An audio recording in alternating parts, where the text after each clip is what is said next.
The Sound of the Trees by Robert Frost.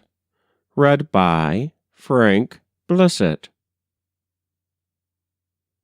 I wonder about the trees.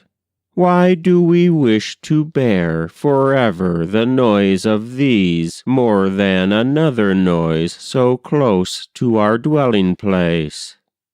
We suffer them by the day, till we lose all measure of pace and fixity in our joys, and acquire a listening air.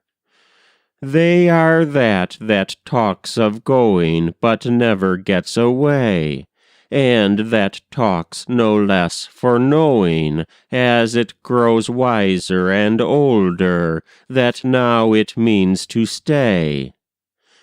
My feet tug at the floor, and my head sways to my shoulder sometimes when I watch trees sway from the window or the door.